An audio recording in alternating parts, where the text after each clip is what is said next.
네, 역전의 승부사까지 알아봤습니다. 그렇다면 현재 시장에서 선택한 종목들, 과연 우리가 돌파가 가능한 건지 정면 돌파로 오늘의 특징주 다뤄보도록 할게요. 변영인 대표 이성우 이사 나왔습니다. 어서 오세요. 네, 반갑습니다. 네, 안녕하십니까. 딱 새해 첫 거래일만 좀 우리에게 숨통 트이게 해주고서는 오늘까지 이틀 거래 연속, 이 거래 연속 좀 내리고 있는 시장인데요. 그 안에서 눈여겨봐야 될 종목들 무엇이 있는지 첫 번째 돌파주부터 보도록 하겠습니다.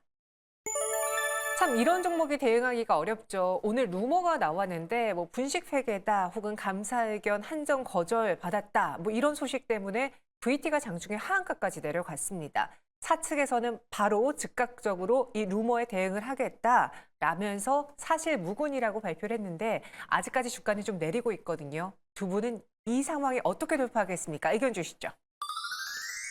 변영인 대표와 이성 이사 두 분 모두 다 VT를 현 구간에 매수하는 것보다는 매도 혹은 종목 교체하자라고 했는데 이사님, 사측에서 이렇게 즉각적으로 루머일 뿐이다. 네. 우리는 잘 하고 있다. 또 일본 시장에서 지금 잘 팔리고 있고 리드샷도 흥행을 하고 있잖아요. 네. 이렇게 말하면 좀 믿고 투자를 해봐도 되는 거 아닌가라는 생각이 저는 개인적으로 좀 들었거든요. 왜 매도 의견 주신 겁니까? 저는 반등시 매도 의견이고요. 네. 우리가 이 루머 같은 경우는 사실이 아니라고 보입니다. 그런데 주가 반응 같은 경우가 뭐 중기 추세선 한 200일선 정도까지 조정이 나왔다가 그리고 나서 반등이 나온 상황인데 주가 복원 같은 경우가 그 시가 이상 정도까지는 나타나지 않은 상황이에요. 그렇다 보니까 우선은 반등시 매도 의견을 드리고요. 이 부분이 실제 사실이 아니라고 하면은 가격적으로 우리가 원 이런 거래되던 가격이 한 17,500원대까지는 반등이 나오기 마련입니다. 그렇다 보니까 이 부분까지 우선 가격 반등이 나온다는 그 가정하에 반등시 매도 의견을 드립니다. 반등 시에 매도다라고요. 그리고 변영인 대표는 종목을 교체하자라는 의견입니다. 그러니까 네. 화장품 업종에 대해서는 좋게 보지만 굳이 VT가 아닌 다른 종목으로 승부를 보는 게 어떻겠느냐로 들리는데 맞습니까? 네.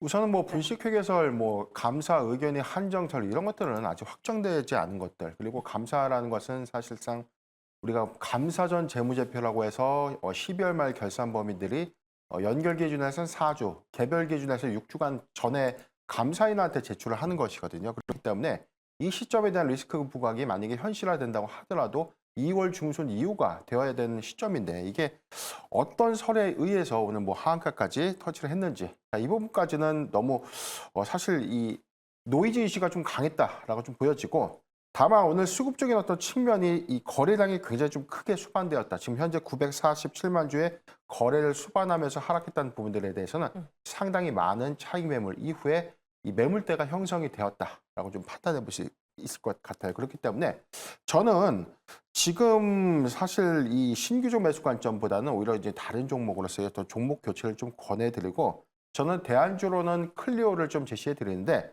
클리오의 경우에는 화장품 섹터 하에서도 지금 인디 브랜드의 어떤 강세, 향후에 대한 어떤 실적 기조 하에서의 조정시 매수가 유효한 구간이 아닌가라고 판단해 봤습니다. 네, 그러니까 두 분 모두 다 분식회계 관련해서 믿고 뭐 그것이 사실일 것이다. 그래서 매도하겠다라는 의견은 아니었습니다. VT 구간에서는 현재 잡음이 생겼기 때문에 굳이 여기서 우리가 매수를 해보는 것보다는 다른 종목으로 대안을 삼아보는 게 어떻겠느냐라는 의견이니까요.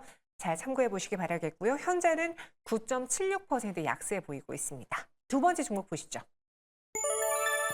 위메이드는 어제 장 마감하고 또 뉴스가 나왔습니다. 500억대 추징금 부과 소식에 위메이드의 주가도 파란불이 켜져 있는데요. 4.72% 하락세입니다. 이 여파가 지속될지 안 될지 두 분의 생각 어떻습니까? 변영인 대표는 매도, 이성우 이사는 매수 의견입니다.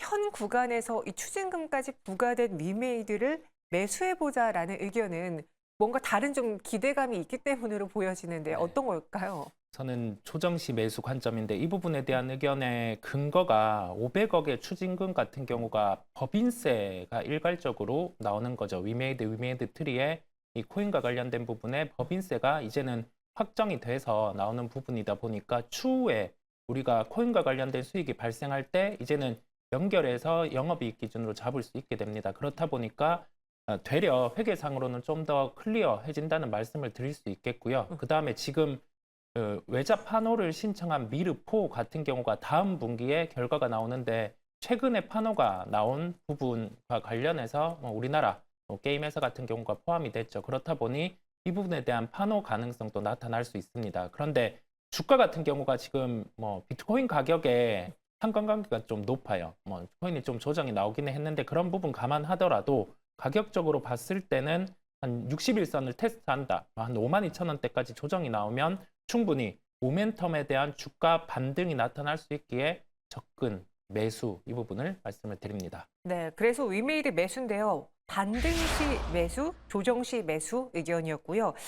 변영인 대표는 또 이번에도 의견이 달랐습니다. 위메이드가 오늘까지 이거래 연속 하락하고 있거든요.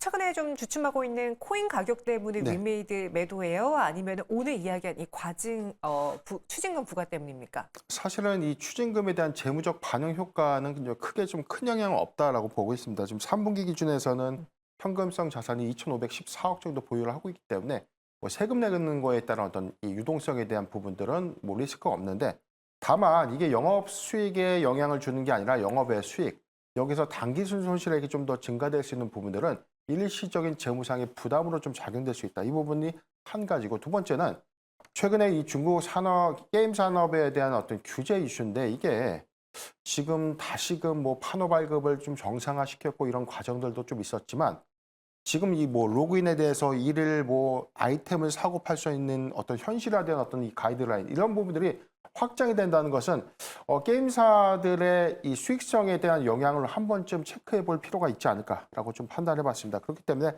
저는 6만 원대를 좀 회복해 주면 6만 원에서 한 6만 5천 원 구간에서는 일부 매도를 통해서 리스크 대응을 하는 것이 좋은 구간이 아닌가 판단해 봤습니다. 네, 그래서 한 구간 바로 매도보다는 반등 시 매도, 6만 원대 위에서는 나는 매도 포지션을 잡아보겠다라는 대표님의 의견이었습니다. 이어서 세 번째 특징 좀 한번 만나볼게요. 티웨이 항공이 오늘 또 빨간불을 켜고 있더라고요. 좀 의아했어요. 유가가 상승하면 항공주들이 내리기 마련인데 최근 티웨이 항공은 LCC 중에서도 주가 상승 탄력이 컸거든요. 여행 수요 회복 입증에 주가도 날개를 달 수 있을지 두 분의 생각 보도록 하죠. 티웨이 항공은 돌파가 가능하다라고 매수 의견 두 분 다 일치가 됐습니다. 변영인 대표. 네. 앞서 말씀드린 것처럼 원래는 유가가 오르는 날에 네네. 항공주들이 좀 떨어지지 않습니까? 저는 사실 유가 이 영향이 지금 리스크 부과는 좀 됐지만 이 영향이 좀 길게 가지는 않을 것이다. 그래서 제한적이다라는 판단 하에서 좀 접근을 해봤고요.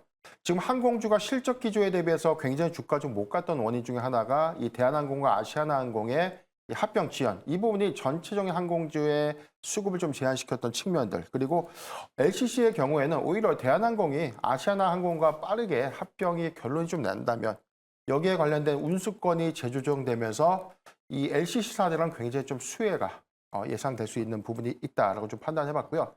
실적적인 기조에서도 지금 동남아 노선이 2019년도 이전 대비해서는 86%가 회복이 됐고, 아직 중국 노선은 37%밖에 회복이 되지 않았습니다. 이게 11월 말 기준이긴 한데 12월에도 그렇게 크게 노선 회복률이 좀 적다는 것은 아직 노선 회복에 따른 수익 기대 효과가 좀 더 커질 수 있다라고 판단했기 때문에 저는 티웨이항공 지금 일봉상의 주가 추이에서도 충분히 매수할 수 있는 구간이다라고 좀 판단해 보면서 저는 분할 매수 의견을 제시해 드리겠습니다.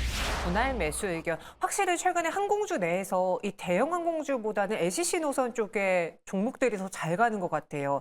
실적에 대한 기대감도 있는데 티웨이 항공뿐 아니라 에어부산이라던가 제주항공이라던가 다른 LCC도 같이 눈여겨봐도 괜찮을까요?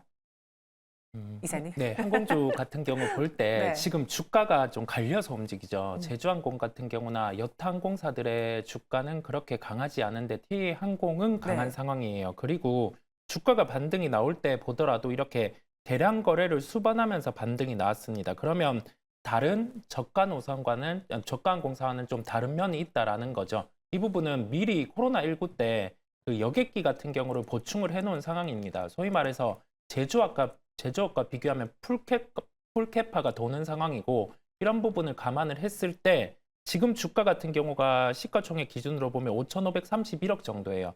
올해 실적을 보수적으로 대입을 하더라도 기본적으로 시가총액 6천억까지는 상승이 가능합니다. 그렇다 보니 저는 TA항공 같은 경우는 강력 매수를 말씀을 드립니다. 네, 티웨이 항공 이 성사님이 강력 매수란 이야기 잘 안 하시는데 네. 강력 매수 의견 나왔습니다. 확실히 LCC 쪽에서의 노선이 좀 더 확대되고 또 여행객 수요가 늘어나면서 실적단에 기대가 되는 종목들 분명 보일 수 있을 것 같습니다. 여기서 돌파해 보겠고요. 다음 특징주 보시죠. 오늘은 좀 시총이 작은 종목들이 많이 나오는데 이구산업도 보도록 할게요. 갑자기 주가가 장중에 반응을 해서 보니까 구리 가격이 내년까지 75% 급등할 전망이다라는 그런 내용이 나오면서 이구산업이 반업을 했어요. 과연 담아봐도 괜찮을지 두 분의 생각은 또 여기서 나뉘어지네요. 개인적으로 이 75% 급등 전망이 왜 나왔는지 너무 이게 좀 궁금하던데요, 이사님. 좀 의미 있는 내용입니까? 75% 급등이 나타나면 네. 그게 신흥국 같은 경우는 다 지수가 전고점을 돌파하게 됩니다. 네, 그런데 75% 급등 전망이란 부분은 우선은 공급 수요를 따져봤을 때 공급이 좀 줄어드는 그런 부분이 있다 보니 저렇게 예상을 한 것으로 보이고요. 크게 근거는 좀 없다라고 생각이 듭니다. 그렇다 보니 우리가 살펴볼 점은 경기 회복 시그널 같은 경우가 나타날 때 구리 가격은 반응을 하기 마련인데 그 부분에서 아직 특이 동향은 없어요. 그런데 이구산업 같은 경우는 주가 같은 경우가 계속 하방 경직성이 나타나 있죠. 그렇다 보니까 이런 한 3,600원 가격대 같은 경우는 좀 지지하는 흐름이 계속 나타나고 있습니다. 그렇다 보니까 저는 이구산업 같은 경우를 조정 시 매수 의견을 드립니다. 이 75% 급등이라는 걸 속지 말자라는 네. 의견이었고요. 그리고 이구산업은 오늘 또 들어보니까 초전도 때문에 또 움직이는 게 있다라고 저희 시청자분은 의견을 주셨어요. 이구산업 조정 시 매수, 변영인 대표는 네. 매도죠. 반등시 매도라고 좀 표현을 하고 싶은데 네. 이미 8월 3일 7,440원 이 전고점을 좀 찍었다. 이 부분은 제가 이 당시에 스타킹 종목으로 편입을 좀 했었거든요. 그렇기 때문에 전기차 종목 하에서에 대한 기대감들 그리고 구리 가격 연동 효과에 대해서는 앞으로 전기차 시장이 계속해서 커지면 커질수록 가격 상승 요건들은 좀 충분하다. 이 관점 때문에 상승을 해주는 거라면 저는 뭐 분할시 매수 뭐 이런 관점에서도 저는 좀 말씀 좀 드리고 싶었는데 다만 초전도체 관련된 이슈가 좀 크게 부각이 되면서 8월 3일 신고가 이후에 여기에 상존하고 있는 굉장히 좀 많은 매물대를 단기에 소화하는 과정들은 좀 쉽지 않다라는 판단이고요. 다만 전기차에 대한 업황 회복 그리고 향후의 양산 과정에서의 굉장히 많은 구리 가격 구리가 좀 소요가 좀 되고 여기에 따른 가격 요건들이 충분히 확산되는 어떤 흐름들이 좀 보여진다면 그 시점에는 좀 매수할 수 있겠으나 지금 시점에서는 굳이 현재 매수하는 것보다는 일시적인 어떤 수급이 좀 개선되는 흐름. 저는 5,000원대 이후에 반등할 때는 좀 비중을 좀 줄여 나가면서 반대로 좀 낙폭이 좀 더 커진다면 관심을 가질 수 있는 구간이긴 하겠지만 위 가격대의 어떤 매물대는 좀 쉽지 않다. 이 부분 때문에 저는 분할시 매도 의견을 제시해드리겠습니다. 네, 현재 마감 동시효가 구간에서 7.72% 상승 마감 준비하고 있는 이구산업입니다. 두 분의 의견은 나뉘어졌지만 일단 동일한 건 오늘 현 구간에 따라 들어가면서 75% 이상의 구리 가격 상승할 것이다라는 시나리오를 믿진 않겠다. 이렇게 의견 정리해 보도록 하죠. 이어서 다음 종목 보겠습니다. 경영권 분쟁이 마친 남양유업이에요. 이번에 그래도 남양유업의 경영 정상화를 기대하는 분들이 좀 많은 것 같은데 주가는 눈치 보고 있습니다. 두 분의 생각은요? 오늘 뭐 두 분 싸우고 오셨습니까? 의견이 하나 말고는 다 지금 틀려요. 이 남양유업을 둘러싸고 있는 경영권 분쟁부터 이야기하자면 캐캐묵은 이야기긴 하잖아요, 이사님. 적자가 지속된 부분도 있고 네. 그런 상황 안에서 좀 대중들에 대해서 브랜드 인식 같은 경우도 많이 낮아진 상황입니다. 그래서 경영권 분쟁 같은 경우가 마무리되는 환경에서 기업 구조 개편이 나타날 수는 있는데 우선은 본업 회복을 감안을 하더라도 우선은 영업이익 기준 한 400억 정도 회복 이 부분을 먼저 봅니다. 그랬을 때는 시가총액 기준 지금 상황 안에서 한 4,200억 정도까지는 지금 반등이 나와 있어요. 뭐 많이 상승해도 한 5천억 정도의 상승을 봅니다. 그렇다 보니까 반등 시 매도 의견을 드립니다. 경영 정상화가 되더라도 본업 자체에 있어서 크게 매력적이지 않기 때문에 네. 나는 반등 시 매도다라는 의견이었고요. 변영인 대표는 좀 반대 의견이긴 한데 사실 저도 오늘은 이 경영권 관련해서 승소가 나오는지 패소가 나오는지 그 뉴스 결과 상관없이 재료 소멸로 보면서 오늘 장은 좀 하락이 깊겠다 싶었거든요. 근데 현구간에 오히려 보합해서 나름 버텨주고 있다라는 건 아직까지 기대하려는 매수 심리가 남아있다고도 생각이 되는데 그 점 때문에 의견 주신 건지요? 우선은 뭐 대법원 선고가 뭐 크게 좀 바뀔 것이다라고 예측했던 투자자들은 아마 없을 겁니다. 그렇기 때문에 일단 뭐 1심과 2심의 어떤 동일한 선고가 좀 최종적으로 좀 확정이 된 것이기 때문에 최종적으로 지금 즉 종국적으로는 뭐 지금 오너 리스크가 크게 해소됐다. 그렇다면은 지금 사모펀드가 인수하고 난 이후에 앞으로의 기업 가치가 어떻게 좀 변모할 것인가 이 부분을 좀 우리가 포인트로 좀 판단을 해봐야 되겠다라고 좀 생각을 해봤고요. 주봉 차트를 좀 보면 2012년부터 2017년도 이때 당시 전 경영진들이 보유하고 있던 주가 추이 구간이 70만 원에서 90만 원대. 고가 기준에서 2013년이 110만 원대인데 지금 뭐 주가 추이와 비교할 수는 없겠습니다만 주가가 2020년 3월 그리고 그 이전까지 하락하게 된 배경이 오너 리스크였죠. 그렇기 때문에 그 리스크에 대한 해소는 향후에 이 유가공 업체에 대한 시장 점유율을 좀 더 회복해 나가면서 그리고 이에 따른 주주 친화적인 어떤 정책들이 한 번쯤 나올 것이다라고 좀 저는 판단해 보고 있고 지금 상장 주식 수가 72만 주입니다. 굉장히 좀 작기 때문에 뭐 주식의 어떤 분할이라든가 이에 따른 어떤 주식 활성화를 위한 어떤 전략이 향후에 좀 나올 수 있지 않을까라고 저는 판단해서 분할 매수 의견을 제시해드리겠습니다. 네, 난항 위협을 둘러싸고 있는 두 가지 관점에서 어느 시선에 포인트를 두느냐에 따라서 두 분의 관점이 달라졌습니다. 일단 경영 정상화, 주주 친화에 대한 기대감을 갖고 있는 분들은 분할 매수로 접근해봐도 좋을 것 같고요. 아니야 본업만 놓고 본다면 아직 남양 유역의 매력도가 그리 커 보이지 않아 싶으신 분들은 현 구간에서 매도 혹은 매수를 보류하는 걸로 전략을 세워보시기 바랄게요. 이어서 마지막 특징 좀 보겠습니다. 비트코인 ETF 미승인 가능성에 우리 기술 투자와 관련주들이 하락하고 있습니다. 오히려 기회로 봐야 될까요? 두 분의 생각은요? 마지막까지 갈렸네요. 변영희 대표님, 원래 위기는 기회라고 하지 않습니까? 네. 근데 위기를 위기로 보셨네요. 제가 좀 이 비트코인 관련 종목들, 이 블록체인 관련주들에 대해서는 좀 제가 평가 좀 이색한 것 같아요. 지난번에도 한번 제가 이 부분에 대해서는 뭐 평가절을 좀 했는데 저는 그래도 주식 관련된 일을 좀 하다 보니 제가 이제 그 가상화폐에 대한 어떤 폄하 논란 좀 있었지만 저는 사실 지금 이 ETF 이 승인 기대감 때문에 주가가 올랐고 반대로 미승인 우려감 때문에 주가가 빠졌다. 이 부분은 단순한 어떤 사업적인 모멘텀, 실적에 대한 연동 가능성보다는 단순하게 이 비트코인에 대한 어떤 시황과 이어지는 흐름들 때문에 수급 논리로서만 주가 좀 이어지는 플레이.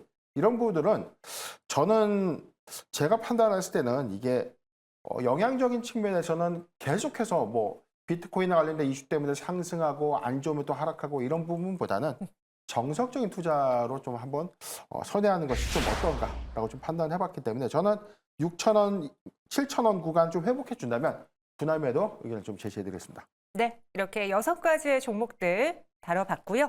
오늘 장 마감은 지금부터 시작해 보도록 하겠습니다. 현재 동시가 구간에서 코스피 코스닥 여전히 파란불이 들어와 있는 상황이고요. 오늘도 기관 투자자들, 금융 투자를 중심으로 한 코스피 시장에 강한 매도가 포착이 됐습니다. 7천억 원 넘는 매도 우위가 보이고 있고 코스닥 시장에서도 외국인과 기관의 매도세가 나타나고 있습니다. 원달러 환율이 이제 새해 들어서 다시 1,300원 위로 올라왔고 그리고 최근에 있는 뭐 여러 가지 불안들, 오늘은 지정학적 리스크, 어제의 경우에는 금리 또 국채금리 상승으로 인해 외국인과 기관이 발을 빼는 모습이 다시 보여지고 있는데요. 오늘 장의 하락 어떻게 왔는지 오늘 장 정리와 함께 이 외국인 기관의 수급도 좀 체크해 주시죠, 이사님.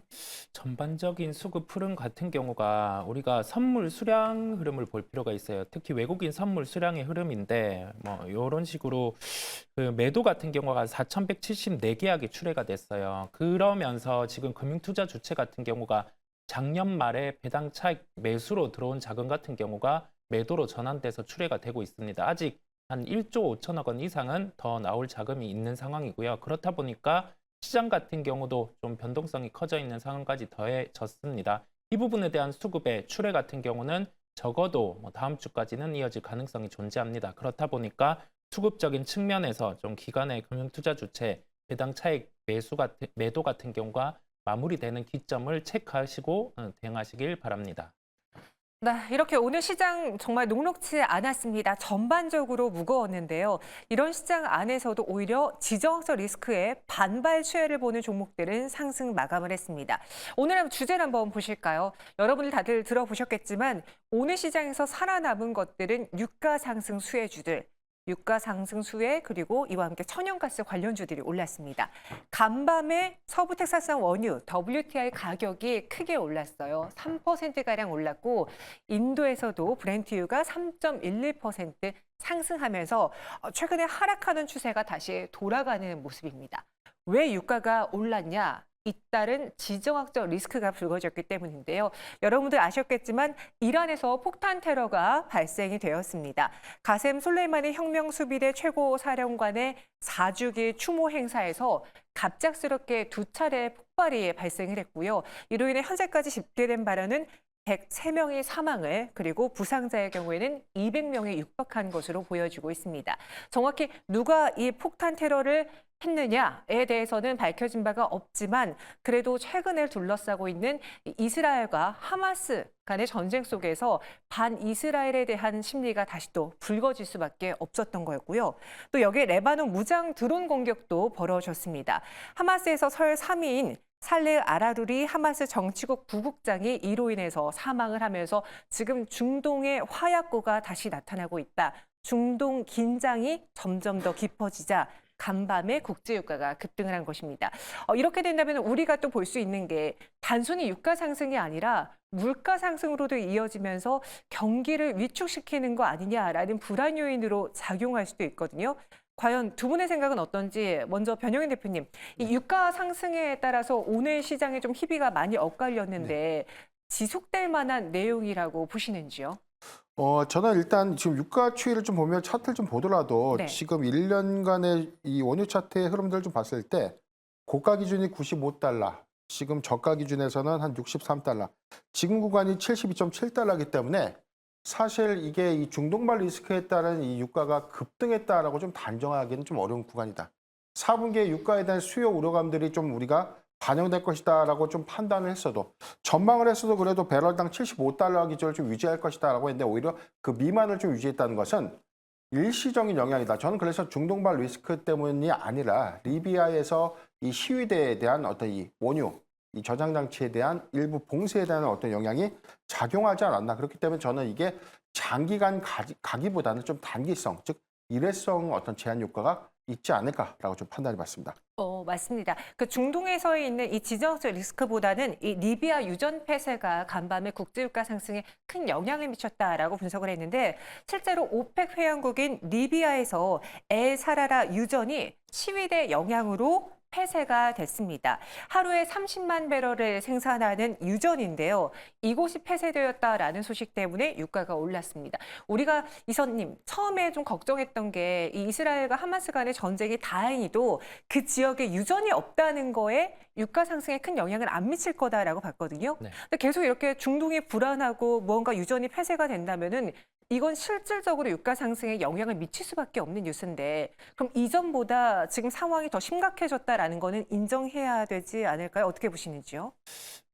상황은 개진이 되다가 지금은 안 좋아지는 단계기는 한데 여기에서 확전이 나타나지 않는다고 하면은 유가라든지 기타 이제 천연가스의 변동성은 줄어들 것으로 예상이 됩니다. 이 부분은 왜냐하면 지금 공급적, 수요적 이 측면을 놓고 봤을 때 공급에 대한 조절으로 가격이 반등이 나오는 경우는 제한적입니다.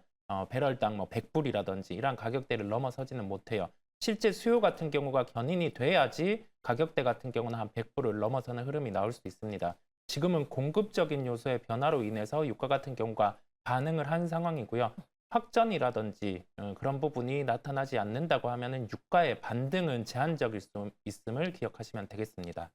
지금 이 리스크 요인들이 유가 상승을 충분히 유발할 수 있는 변수긴 하지만 전반적으로 유가가 다시 예전에 우리가 우려했던 그 100불을 넘어서는 그런 수준까지 가기에는 수요가 받쳐주지 않는다면 이게 지속될 수 없을 것이다라는 의견이에요. 그러면 관련주들의 흐름의 경우에도 이슈성으로 따른 트레이딩 전략을 세워보는 게 좀 더 적절하다라는 의견이죠, 이사님? 네, 아무래도 관련주 같은 경우도 우리가 공급적인 이슈가 이와 같은 가격 지표에 영향을 미쳤을 때는 관련주들은 반응을 하긴 합니다. 오늘 상한가에 도달한 종목도 있죠. 그럼에도 불구하고 보통 이런 모멘텀 같은 경우는 장기화가 안 된다는 점을 대입을 해보면 주가 상승률 같은 경우가 한 30에서 50% 정도로 제한적입니다. 그렇다 보니까 단순히 이 부분에 대해서 매매에 대입해서 접근을 할 수는 있겠지만은 이 종목을 가지고 중장기 투자를 한다는 것은 부적합하다는 점을 말씀을 드립니다. 그렇다 보니 좀 이 부분에 대해서 가격 지표의 반응, 공급에 대한 반응은 주가가 제한적인 반등을 한다는 점을 말씀을 드립니다. 네, 근데 여기에 또 더불어서 홍해 리스크도 여전히 남아 있습니다. 사실 먼저 우리가 알고 해운주들이 최근에 반응했던 뉴스긴 한데요. 다시 한번 볼까요? 이스라엘과 하마스의 지정학적 갈등으로 인해서 예멘 반군 후티, 이 후티는 예멘의 친이란 반군입니다. 이스라엘의 가자지구 공격에 반발해서 이 홍해를 향해 지나가는 선박에 자꾸 미사일이라던가 테러를 벌이고 있는 것입니다. 보시면은 이 좁은 공간 보이시죠? 일로 컨테이너선이라던가 해운들이 지나가야 되는데 이곳에서 공격을 하면서 차단을 하다 보니 다시 많은 해운사들이 이곳을 운항하지 않겠다라고 선언을 하고 있고요. 오히려 돌아가면서 운임비가 증가하고 유가가 올라가고 있습니다. 지금까지 지난해 11월 이후로 홍해를 지나는 선박 20여 척의 공격과 위협을 한 것으로 보여지고 있고 그로 인해서 글로벌 대표 해운사는 홍해 운항을 중단하겠다 선언했습니다. 대표적으로 머스크, 하파크로이트, HMM 역시 이 길을 지나지 않아서 우회하거나 지금은 중단되어 있는 상황인데 문제는 홍해로 지나가는 그 컨테이너선의 대다수가 원유 물동량을 또 차지하고 있다는 겁니다. 원유가 원활하게 지나가지 않는다면 당연히 공급망에 위협이 오게 됐고 그럼 또 유가가 상승할 수밖에 없죠. 그래서 오늘 또 해운주들도 가치나 크게 올랐는데 오히려 최근에 그 중동의 지정학적 리스크보다는 이렇게 해운 운항이 원활하지 못하는 게 더 큰 악재다라고 보는 분들도 있더라고요. 변 대표님, 네. 앞서 중동의 지정학적 리스크는 좀 단발적인 변수다라고 했는데 그럼 이 예멘 반군 후티의 계속된 공격은 네. 좀 더 길어질 수도 있다라고 봐야 되는지요? 우선 과거에 좀 사례가 있었어요. 최근 한 4년 전에 이 수에즈 운하를 이 대만의 선사, 에버그린 선사가 좀 이 배가 좀 막으면서 한 3개월 정도 이 해상 봉쇄가 좀 되면서 이 물류 운임이 좀 크게 급증한 바가 있었는데 지금 이 부분이 장기화가 된다는 가정하에서는 해상 운임이 크게 바뀔 수 있는 여지가 좀 있다라고 판단해 봤습니다. 최근 일주일 사이에 이 상하이 컨테이너 운임 지수가 약 40% 정도 올랐다는 것은 굉장히 좀 상징적인 의미가 있는데 이게 장기화가 된다는 것은 오히려 해상 운임에 좀 급속한 어떤 인상을 좀 가져올 수 있다. 다만 좀 차이점이 있는 것은 이 벌크 선사 운임과 연동될 수 있는 BDI 운임 지수는 크게 상승하고 있지 않다. 그렇기 때문에 이게 철광석이라든가 원유를 실어 나르는 배들이 여기에 따른 영향이 아직은 반영된 측면이 좀 없다. 이 부분이 더 우려가 된다는 것이죠. 그렇기 때문에 사태가 장기화가 된다면 오히려 유가에 대한 어떤 이 상승 부분 또는 해상 운임에 대한 어떤 가파른 어떤 가격 상승 요인으로 작용될 수 있기 때문에 이 부분은 좀 주시할 필요가 있지 않나 판단해 봤습니다. 네, 이사님의 생각도 좀 듣고 싶은데요. 이 부분이 원래 그 희망봉을 우회하는 흐름이 연초부터 있어 왔습니다. 왜냐하면 선박 회사들 같은 경우가 선봉량 같은 경우를 다 못 채우다 보니까 빈배를 맨 마지막에 붙여서 운항을 하는 경우가 있었어요. 왜냐하면 어느 정도의 마진이 개런티가 돼야 되기 때문에 있었던 현상인데 지금 같은 경우는 주요 선사 같은 경우도 함께 이 부분을 단행하다 보니까 상해 운임 지수가 상승하는 흐름이 나타났습니다. 그랬을 때는 실제 HMM 이런 기업들에게는 긍정적이기는 한데 아무래도 이 부분에 대한 장기화 가능성은 낮을 것으로 보여요. 왜냐하면 미군이 지금은 해군이 투입된 상황이고 하다 보니까 장기화보다는 여기에 대해서 무마가 조만간 이루어질 가능성이 높음을 기억을 하셔야 되겠습니다. 이 변수 역시도 악재 역시도 그렇게 장기화되지는 않을 것이다. 해운주에 미치는 영향이 계속 지속되진 않을 것이다라는 의견입니다. 오늘 장의 마감 상황은 어땠는지 관련주 흐름 한번 볼게요. 말씀드린 것처럼 유가 상승 수혜주들의 경우에는 크게 오름세를 보였습니다. 흥구석유가 그 안에서 가장 좀 가볍게 움직이는 대표적인 종목이죠. 상한가 안착하면서 10,000원 위에서 장을 마쳤고요. 중앙에너비스 그리고 오늘 에너지주들, 천연가스 관련주들도 상승했고 확전에 대한 이야기까지 나오면서 사실 이런 사료, 곡물주들도 올랐습니다. 이 종목도 한일사료도 4% 넘게 상승을 했고요. 또 앞서 전해드렸다시피 해운주들의 강세도 보여줬는데요. 오늘 흥하해운도 상한가로 마감하면서 3,255원의 장을 마쳤고 대한해운 그리고 HMM까지 빨간불을 켰습니다. 이렇게만 놓고 본다면 일단 시장은 오늘 이 뉴스에 반응을 한 것으로 보여집니다. 하지만 우리는 내일장에 미치는 또 주가 전망을 해봐야 될 텐데요. 변 대표님, 해운주, 천연가스 그리고 유가 관련 상승주들 전략 세워주시는 거 정리해 주실까요? 저는 이제 단기적 관점에서 접근 좀 유효하다. 이게 장기화가 된다는 단서가 좀 있어야 되고요.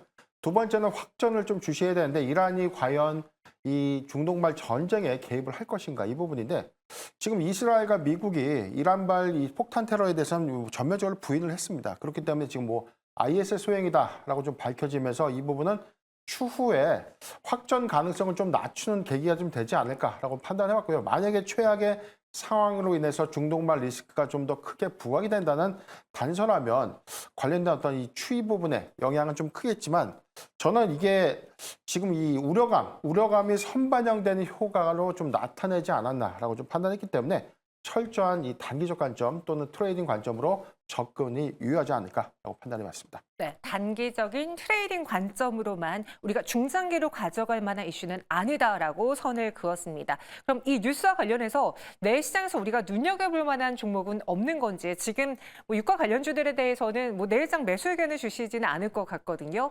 관련해서 눈여겨봐야 될 내일의 시초가 공략주 있습니까?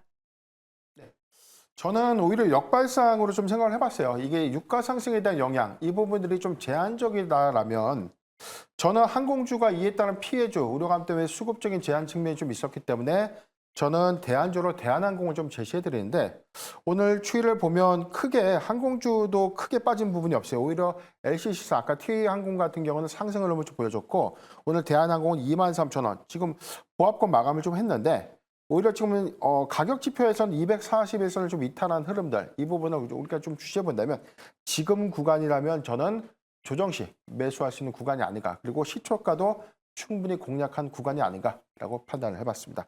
오히려 역발상으로 이 지정학적 리스크의 피해주로 보였던 대한항공을 내일장 시초가 공략주로 정해드렸습니다. 이성희 사의 내일장 시초가 공략주는 어떤 겁니까?